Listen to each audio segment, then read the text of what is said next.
আসসালামু আলাইকুম। একটা অনির্বাচিত সরকার কি কি পারে তার 16 কলা ডক্টর ইউনূস সরকার দেখিয়ে দিয়ে গেলেন। এবং জবাবদিহিতা না থাকলে একটা সরকারে 16 কোটি মানুষের দেশে, এটা ধরেন 20 লাখ 40 লাখ মানুষের দেশ আছে না, বা 1-1.5 কোটি মানুষের দেশ আচ্ছা, অথবা খুব ফার্স্ট ওয়ার্ল্ডে যেখানে গভর্নমেন্ট নিয়ে কারো কোনো মাথা ব্যথা নাই, সরকার কে আসলো, রাজনীতি কে করলো, এগুলো নিয়ে মাথা ব্যথা নাই, সিস্টেমের উপরে চলে, সেসব দেশ বোঝা যায়, মানা যায়। কিন্তু আমাদের মতন 16 কোটি দেশে, মানুষের দেশে, যেখানে ডিরেক্ট সরকারের সুবিধা, সরকারের নার্সিং মানুষ পেয়ে অভ্যস্ত, এটা হচ্ছে একেবারে স্থানীয় সরকার থেকে শুরু করে আপনার একেবারে সংসদ সদস্য পর্যন্ত, তাদের সাথে একদম পাবলিকের ডিরেক্ট সংযোগ থাকে এবং বিভিন্ন সেবা, এটা তদবির রিলেটেডই বলেন আর যাই বলেন, এটাকে পাইতে হলে সরকারকে লাগে, সরকারকে হইতে হয় মানে জনগণ সংশ্লিষ্ট। কিন্তু এই সরকারের কোথাও কোনো জবাবদিহিতা নেই, কোনো পাবলিক ফাংশন নাই, জনবিচ্ছিন্ন একটা বডি আজকে প্রায় 1.5টা বছর এই দেশটারে শাসন করছে, যারা কোনো কিছুই তোয়াক্কা করে না দেশের ক্ষেত্রে। সে শুধু মনে করে যে সে যেটা বুঝে এটাই সব, এটাই পুলিশ স্টপ, এটাই শেষ বিন্দু। মানে মানুষের ব্যাড হ্যাবিটের মধ্যে সবচেয়ে বড় ব্যাড হ্যাবিট হলো যে আমি যদি মনে করি যে আমি সবকিছুর ঊর্ধ্বে, আমি যেটা বলবো এটাই চূড়ান্ত, এটাই আমার চেয়ে ভালো আর কেউ বুঝে না, তাহলে ধরে নিতে হবে যে এই হচ্ছে সবচেয়ে নির্বোধ লোকটা। এবং একটা বলে না যে দুষ্ট চক্রের হাতে যদি একটা দেশ চলে যায় তাহলে কি হইতে পারে। আপনারা জানেন যে এই সরকার অনেক আগেই বাংলাদেশের সাথে মার্কিন যুক্তরাষ্ট্রের নন ডিসক্লোজার এগ্রিমেন্ট এনডিএ চুক্তি করে রেখেছে, যে আমেরিকার সাথে যেসব চুক্তি হয়ে গেলে কোনো কিছু প্রকাশ করা যাবে না। এই নিয়ে বহু কিছু গড়িয়েছে, জল গড়িয়েছে। এবার দেখেন অবস্থা, ত্রয়োদশ জাতীয় সংসদ নির্বাচনে ভোট গ্রহণের মাত্র 3 দিন আগে অন্তর্বর্তী সরকার যুক্তরাষ্ট্রের সঙ্গে একটি শুল্ক চুক্তি করতে যাচ্ছে। 9 ফেব্রুয়ারি যুক্তরাষ্ট্রের রাজধানী ওয়াশিংটন ডিসিতে এই চুক্তি সই হওয়ার কথা। সরকারের বিদায় বেলায় চুক্তিটি করা নিয়ে প্রশ্ন উঠেছে। প্রশ্ন ওঠার বড় কারণ, চুক্তির খসড়ায় কি আছে তা কেউ জানে না। চুক্তির সবকিছু গোপন রাখার বিষয়ে যুক্তরাষ্ট্রের সঙ্গে আগেই নন ডিসক্লোজার এগ্রিমেন্ট বা এনডিএ সই করেছে বাংলাদেশ। মানে এই চুক্তির কিছু প্রকাশ করা যাবে না, সেরকম একটা চুক্তি অলরেডি করে রেখেছে। 9 ফেব্রুয়ারি চুক্তি হলে কয়েকদিন পরে অন্তর্বর্তী সরকারের মেয়াদ শেষ হবে, কারণ 12 ফেব্রুয়ারি ত্রয়োদশ জাতীয় সংসদ নির্বাচনের ভোট গ্রহণ। এরপর নির্বাচনী বিজয়ী দল গঠন করবে নতুন সরকার, চুক্তি বাস্তবায়নের দায় পড়বে নির্বাচিত সরকারের উপরই। মানে কত বড় বোঝাই পরের সরকারের উপরে চাপিয়ে দিয়ে যাচ্ছে খোদা তালাই হয়তো জানে। যুক্তরাষ্ট্রের সঙ্গে চুক্তির ফলে বাংলাদেশের সুফল কি হবে তা স্পষ্ট নয়। পাশাপাশি চুক্তির শর্ত কি থাকবে, কোন কোন খাতে নেতিবাচক প্রভাব পড়বে, এসব নিয়ে ব্যবসায়ীরা উদ্বিগ্ন। তারা নানা প্রশ্ন তুলেছেন। দেশের শীর্ষ রপ্তানি আয়কারী তৈরি পোশাক রপ্তানিকারকদের সংগঠন বিজিএম এর জ্যেষ্ঠ সহসভাপতি ইনামুল হক খান তিনি বলছেন, চুক্তির খসড়ার উপর আলোচনা দরকার, কারণ এ চুক্তির ফলে যারা ক্ষতির শিকার হতে পারেন তারা এ ব্যাপারে অন্ধকারে রয়েছেন। অথচ সরকার সিদ্ধান্ত নিয়ে নিচ্ছে। ভদ্রলোক এনামুল হক খান তিনি আরো বলছেন, যুক্তরাষ্ট্র থেকে কেনাকাটার যে লক্ষ্য তাতে আশা করা যায় যে পাল্টা শুল্কের হার 15% নামবে, এখন যেটা 20% আছে। জাতীয় নিরাপত্তা উপদেষ্টা খলিলুর রহমান এটি গিয়ে গুছিয়ে এনেছেন বলে শুনেছিলাম। চুক্তির সই নির্বাচনের 3 দিন আগে এসে ঠেকেছে দেখে অবাক হয়েছি। আমি এখনো মনে করি এটা নির্বাচনের পর হওয়া দরকার, কারণ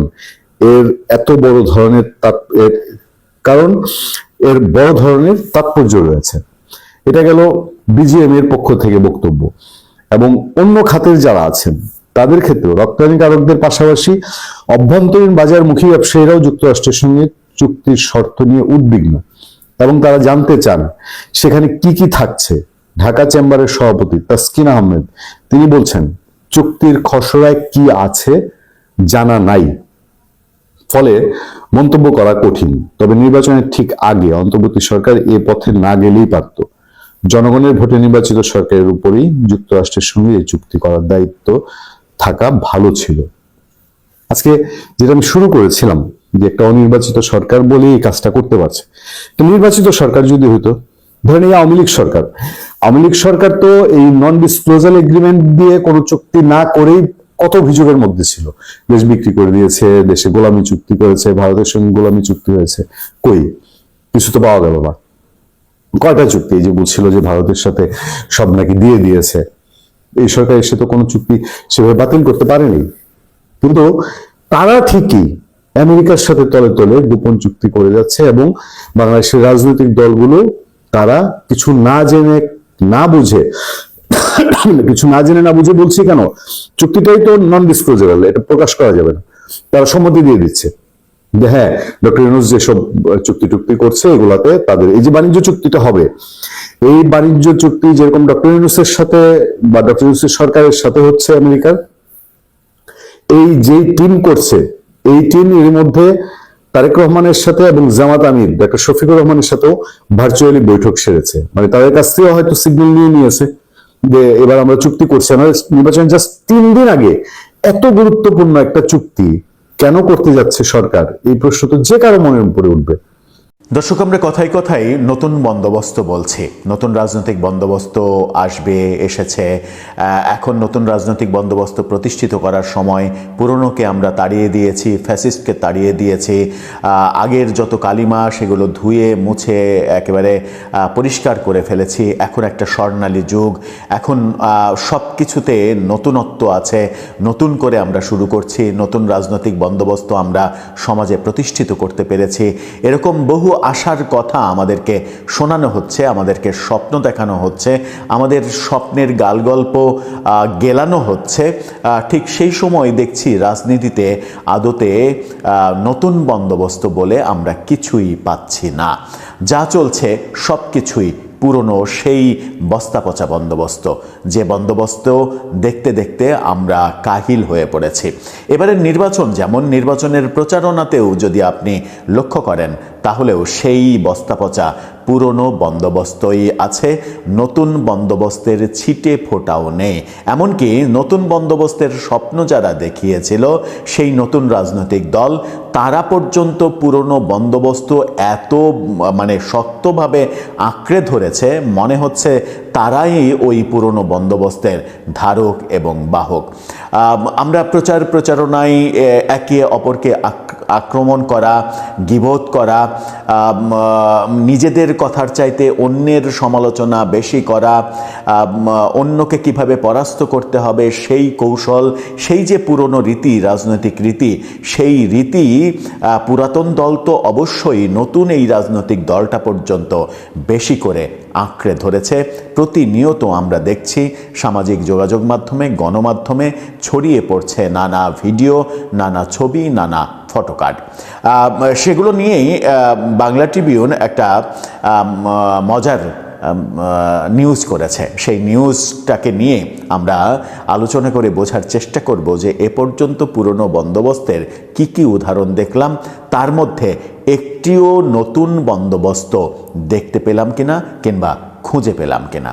থাকবেন দর্শক। বলছিলাম পুরনো বন্দোবস্তের কথা, হতাশা আমাদের কাটছেই না। আমরা নতুন রাজনৈতিক বন্দোবস্ত দিতে পুরোপুরি ব্যর্থ হয়েছে এবং এই আগামী নির্বাচনের পরেও নতুন রাজনৈতিক বন্দোবস্তের ছিটে ফোঁটাও যে আমরা দিতে পারবো না সেটা একেবারে পরিষ্কার। আগে নানাভাবে নিপীড়ন নির্যাতনের চিত্র আমরা দেখেছি, সেই নিপীড়ন নির্যাতনের এখন একটা প্রাতিষ্ঠানিক রূপ পেয়েছে, সেই রূপটা হচ্ছে মব আমাদেরকে একেবারে ছেয়ে ধরেছে।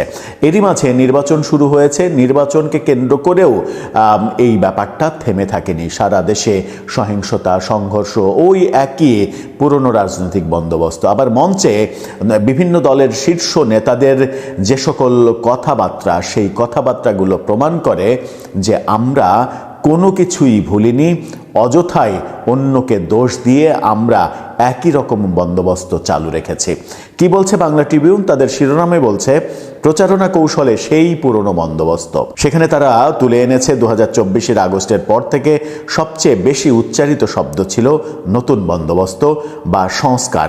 অর্থনৈতিক কাঠামো পুনরুদ্ধার সহ আরও কিছু ব্যাখ্যা সেখানে থাকলেও নির্বাচনী প্রচারকালে দেখা মিলছে সেই পুরনো বন্দোবস্তের, সেই পুরনো ব্যক্তিগত আক্রমণ, সেই রাস্তা বন্ধ করে মিছিল মিটিং, ফুটপাত বন্ধ করে নির্বাচনী প্রচারণা বুথ, সেই হানাহানি, সেই পারস্পরিক কটূক্তির বন্যা, প্রচারণা শুরুর 10 দিনের মাথায় বড় দুই দলের শীর্ষ নেতারা ছুটছেন দেশের এক প্রান্ত থেকে অন্য প্রান্তে। জনসভায় দেশ নিয়ে নিজেদের পরিকল্পনা জানানোর পাশাপাশি করছেন প্রতিপক্ষের সমালোচনা। যতটা না দেশ নিয়ে কথা বলছেন, নিজেদের নিয়ে কথা বলছেন, তার চেয়ে বেশি প্রতিপক্ষের সমালোচনা করছেন। যদিও মুখে বলছেন সমালোচনা না করে তারা শান্তি ঐক্য চান। এই পুরনো প্রচারণার ধরনে কেবল পুরনো দলগুলোই যে পড়ছে তা নয়, এর মধ্যে নতুনদেরও একই রকমের প্রবণতা লক্ষ্য করা যাচ্ছে, বরং আরও বেশি লক্ষ্য করা যাচ্ছে। আপনি যদি একটা মাত্র আসন ঢাকা 8-এ লক্ষ্য করেন, ঢাকা 8-এ কি হচ্ছে, এক এনসিপি নেতা নাসিরউদ্দিন পাটোয়ারি ঢাকা 8-এ যা শুরু করেছেন, সকাল থেকে রাত পর্যন্ত প্রতিদিন যে সকল ভিডিও, মানে এগুলো আসলে চোখে দেখা যায় না, যে সকল ভিডিও, যে সকল তথ্য বেরিয়ে আসছে এবং প্রতিপক্ষকে ঘায়েল করার যে নগ্ন প্রয়াস, সেগুলো নতুন রাজনৈতিক বন্দোবস্তে থাকার কথা ছিল না, কিন্তু আমরা সেগুলো থেকে মুক্ত হতে পারছি না। তর্ক রূপ নিচ্ছে কটূক্তিতে। তর্ক তো ভালো জিনিস, যে তর্ক বিতর্ক হবে, তর্ক বিতর্কের মাধ্যমে একটা ভালো রেজাল্ট আসবে, কিন্তু সেটা কটূক্তি হচ্ছে, সেটা নগ্নতাই রূপ নিচ্ছে এবং এতটাই নগ্নতাই রূপ নিচ্ছে, কখনো কখনো সেগুলো শ্রবণ অযোগ্য হয়ে পড়ছে। প্রচারণার শুরু থেকে বিএনপি ফ্যামিলি কার্ডের প্রতিশ্রুতিকে সমালোচনা করছে, বিএনপির এই কার্ডের সমালোচনা করছে জামাতের 11 দলীয় জোট, আর বিএনপির পক্ষ থেকে কখনো 71-এর ভূমিকা, কখনো ধর্মকে ব্যবহার করে ভোট চাওয়ার প্রক্রিয়াকে সমালোচনা করা হচ্ছে। নির্বাচন পর্যালোচকরা বলছেন এটা কেবল সমালোচনার জায়গায় থাকলে ভালো, ব্যক্তিগত আক্রমণে গেলে সেই পুরনো নিয়মে ফিরে যাওয়া হবে। 30 জানুয়ারি কুমিল্লার লাকসাম স্টেডিয়ামে জামাতের নির্বাচনী জনসভায় প্রধান অতিথির বক্তব্যে জামাতের আমির শফিকুর রহমান বিএনপির সমালোচনা করে বলেন, ঘরে ঘরে এখন কার্ড বিতরণ হচ্ছে, নাম তার ফ্যামিলি কার্ড। ফ্যামিলি কার্ড দেওয়া হবে মায়ের হাতে, বাবার হাতে না। কি চমৎকার, এক হাতে ফ্যামিলি কার্ড, আর এক হাতে মায়ের গায়ে হাত। বাংলাদেশের মানুষকে এত বোকা মনে করেছেন? সবাই নিজের বুঝটা ভালো করেই বোঝে। আমার মায়েরা এখন ওপেনলি বলেন তারা এই অনিরাপদ বাংলাদেশ দেখতে চান না, তারা একটি নিরাপদ বাংলাদেশ দেখতে চান। মায়েরা মনে করেন দাড়িপাল্লা আর তার সঙ্গীরাই তাদের নিরাপত্তা দিতে পারবে। কি ভয়াবহ অভিযোগ! চিন্তা করেন যে ফ্যামিলি কার্ড দেওয়ার সময় এক হাতে ফ্যামিলি কার্ড দেওয়া হবে আর এক হাতে নারীর শরীর স্পর্শ করা হবে, এরকম অভিযোগ করা হচ্ছে। এই যে অভিযোগের নগ্নতা, এখান থেকে আমরা কি শিখব, কি নতুন রাজনৈতিক বন্দোবস্তের ব্যাপার স্যাপার আমরা দেখব, সেটা একটা ব্যাপার। এর আগে প্রতিপক্ষের বিরুদ্ধে চাঁদাবাজির অভিযোগ এনে জামাত আমির বলেন 5 আগস্টের পর ঝিনাইদহে নাকি চাঁদার রেট বেড়ে গেছে। যারা চাঁদাবাজি করেন তাদের লজ্জা হওয়া উচিত, কারণ একজন মানুষ খেটে খেটে টাকা উপার্জন করেন আর আপনারা তাতে ভাগ বসান। 29 জানুয়ারি এনসিপির আহ্বায়ক নাহিদ ইসলাম সতর্ক করে বলেন, এক স্বৈরাচারকে হটিয়ে নতুন স্বৈরাচারকে ক্ষমতায় বসতে দিতে চায় না। চাঁদাবাজির রাজনীতির কাছে দেশের সম্ভাবনা নষ্ট হয়ে যাচ্ছে। একের পর এক সমালোচনার মুখে রাজশাহী মাদ্রাসা মাঠে এক নির্বাচনী সমাবেশে বিএনপির চেয়ারম্যান তারেক রহমান বলেন, আমরা ঝগড়া বিবাদের মধ্যে যেতে চাই না। আমরা আজ এখানে দাঁড়িয়ে কারো সমালোচনা করছি না, কারণ আমি যদি সমালোচনা করি আমাদের কোনো লাভ হবে না। আমাদের পেট ভরবে, আমাদের কর্মসংস্থানের ব্যবস্থা হবে, আপনাদের কৃষি ঋণ মকুব হবে না। এই কথা যেমন বলেছেন, তেমনি গতকালকে আমরা দেখেছি যশোরে তিনি এই কথাও বলেছেন যে জামাতের যে এক্স হ্যান্ডেল আইডি, সেখানে যে বিভৎস রকমের পোস্ট করা হয়েছিল, সেটা জামাতের দাবি যে হ্যাক হয়েছে, সেই দাবি নাকচ করে দিয়েছেন তারেক রহমান, যে না, এগুলো সব মিথ্যা কথা, বানোয়াট কথা, হ্যাক হয়নি, এটা তাদেরই দৃষ্টিভঙ্গি। এটা পোস্ট করার পরে বিপদে পড়ে সমালোচনার মুখে এখন হ্যাকের নাটক করছে। প্রতিপক্ষ এবং অভ্যন্তরীণ কোন্দল বাড়ছে, এটাও বলা হচ্ছে। প্রচারণা শুরু হওয়ার পর থেকে দলের অভ্যন্তরে এবং প্রতিপক্ষের সঙ্গে সংঘর্ষের মাত্রা বাড়ছে। এরই মাঝে সারা দেশে বেসরকারি সংস্থা টিআইবির তথ্য মতে 15 জনের হত্যাকাণ্ডের ঘটনা ঘটেছে, যদিও সরকার থেকে 5 জনের কথা স্বীকার করা হয়েছে। এই যে ব্যাপারগুলো হচ্ছে একের পর এক, আইন এবং সালিশ কেন্দ্রর হিসাব অনুযায়ী জানুয়ারি মাসের 1 থেকে 31 পর্যন্ত কমপক্ষে 75টি সংঘর্ষের ঘটনা ঘটেছে। সরকার এখন পর্যন্ত 274টি সংঘর্ষের ঘটনার কথা স্বীকার করেছে আনুষ্ঠানিকভাবে। এই ঘটনাগুলো বলছে যে এই নির্বাচনে আমরা নতুন রাজনৈতিক বন্দোবস্ত পাচ্ছি না। বাংলা ট্রিবিউন বলছে প্রার্থীরা কি করতে পারবেন না কিন্তু করছেন। এই যে আচরণবিধির কথা বলা হচ্ছে যে প্রার্থীরা কি কি করতে পারবেন না, সেখানে যদি আমি এত কথা বলি, জনসাধারণের চলাচলের বিঘ্ন ঘটে এমন কোনো সড়ক বা জনপথে সমাবেশ করা যাবে না। এছাড়া দেশের বাইরে বা বিদেশের মাটিতে কোনো নির্বাচনের প্রচারণা চালানো সম্পূর্ণ নিষেধ। ব্যক্তিগত কুৎসা রটানো, অশালীন বক্তব্য, নারী, সংখ্যালঘু, ধর্মীয় অনুভূতিতে আঘাত লাগে এমন কোনো কর্মকাণ্ড থেকে বিরত থাকতে প্রার্থীদের নির্দেশ দেওয়া হয়েছে। মন্দির, মসজিদ, গির্জা, প্যাগোডার মতো উপাসনালয়ে এবং শিক্ষা প্রতিষ্ঠানে কোনো নির্বাচনী প্রচারণা চালানো যাবে না। কিন্তু গত কিছুদিনের পর্যালোচনায় দেখা যাচ্ছে যে এর একটিও মানা হচ্ছে না। রাস্তা বন্ধ করে, ফুটপাত বন্ধ করে যেমন সমাবেশ হচ্ছে, তেমনি স্কুল, কলেজে, মন্দির, মাদ্রাসা, গির্জা, বিভিন্ন শিক্ষা প্রতিষ্ঠানে এই প্রচারণার কাজ চলছে। সব মিলে কটূক্তি, নারী, সংখ্যালঘু এই বিষয়গুলো আসছে, কোনো কিছুই মানা হচ্ছে না। যদি কোনো কিছুই মানা না হয় তাহলে আমরা এই জাতিকে নতুন কি রাজনৈতিক বন্দোবস্ত দিলাম? এই সরকার 9 মাস এত মিটিং করে কি সংস্কার করলো? একটিও তো সংস্কারের কথা আমরা মাথায় রাখছি না। একটাও নতুন পথে আমাদের পদক্ষেপ আমরা লক্ষ্য করতে পারছি না। সুতরাং ব্যাপারটা ওই দাঁড়াচ্ছে যে লাউ সেই কদু। এই যে লাউ সেই কদু, এখানে বাংলা ট্রিবিউন তার রিপোর্টে একেবারে স্পেশালি ঢাকা 8 আসনের প্রসঙ্গ সামনে নিয়ে এসেছে। বলছে ঢাকা 8 আসনে দ্বন্দ্ব সবচেয়ে বেশি। ঢাকা 8 আসনে নাসিরউদ্দিন পাটোয়ারি আর মির্জা আব্বাস, বিএনপির মির্জা আব্বাস হেভিওয়েট প্রার্থী, তার বিরুদ্ধে নাসিরউদ্দিন পাটোয়ারির যে কর্মকাণ্ডগুলো, সেই কর্মকাণ্ডগুলো অনেকে বলছেন যে এটা একটা সার্কাস তৈরি হয়েছে। এই সার্কাস তৈরি হওয়া এই ব্যাপারগুলো কোনোভাবে গ্রহণযোগ্য নয়। আজকে এই মানে ভিডিও যখন করছি তার কিছুক্ষণ আগে একটি ভিডিও ছড়িয়ে পড়েছে সেনানিবাসের গেটে জামাতের একজন প্রার্থী, যিনি ঢাকা 17 আসনে প্রতিদ্বন্দ্বিতা করছেন, সেখানে সেনাবাহিনীর সদস্যদের সঙ্গে যেভাবে তর্ক করেছেন, সেনাবাহিনীকে যেভাবে বিভৎস ভাষায় গালিগালাজ করেছেন, সেনাবাহিনী নাকি কোনো দলের জন্য জিব্বা দিয়ে রাস্তা চেটে পরিষ্কার করে দিচ্ছে আর জামাতের বেলায় বাধা দিচ্ছে, এই ধরনের ভয়াবহ অভিযোগ করেছেন। 24-এর আন্দোলনের সময় সেনাবাহিনী নাকি জামাতের পা ধরেছিল। এই ব্যাপারগুলো মানে কারণটা কি? কারণ হচ্ছে সেনানিবাসে কোনো আগ্নেয়াস্ত্র নিয়ে ঢোকার নিয়ম নেই। সেহেতু তাকে গেটে আটকে দেওয়া হয়েছে। তার গানম্যান ছিল, গানম্যানকে ঢুকতে দেওয়া হবে না। তিনি কেন তাকে ঢুকতে দেওয়া হবে না এই স্বাধীন দেশে, দেশটা মনে হচ্ছে তার নিজের, এই স্বাধীন দেশে কেন তাকে ঢুকতে দেওয়া হবে না?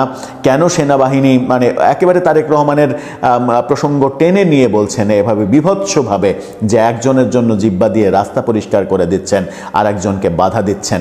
এই ধরনের যে ব্যাপারগুলো, এটা কোনোভাবেই আমরা নতুন রাজনৈতিক বন্দোবস্ত বলতে পারি না। এই রাজনৈতিক বন্দোবস্ত আমাদেরকে নতুন কিছুই দেবে না। আমরা শুধুমাত্র এটাই এখন বিবেচনা করতে বাধ্য হব যে নতুন রাজনৈতিক বন্দোবস্তের নামে রাজনৈতিক দলগুলো এক ধরনের ভণ্ডামি আমাদের সামনে করেছে। আদতে তারা পুরনোকেই আঁকড়ে ধরে রেখেছে, বরং পুরনো সময়ের চাইতে আরও বেশি আক্রমণাত্মক হয়েছে তারা, আরও বেশি হিংসাত্মক হয়েছে তারা। তাদের মুখের ভাষা থেকে শুরু করে কাজের পরিধি কোনো কিছুতেই শালীনতা একেবারেই দেখা যাচ্ছে না। দর্শক, আপনার মতামত এ ব্যাপারে জানিয়ে লিখতে পারেন আমাদের কমেন্ট বক্সে।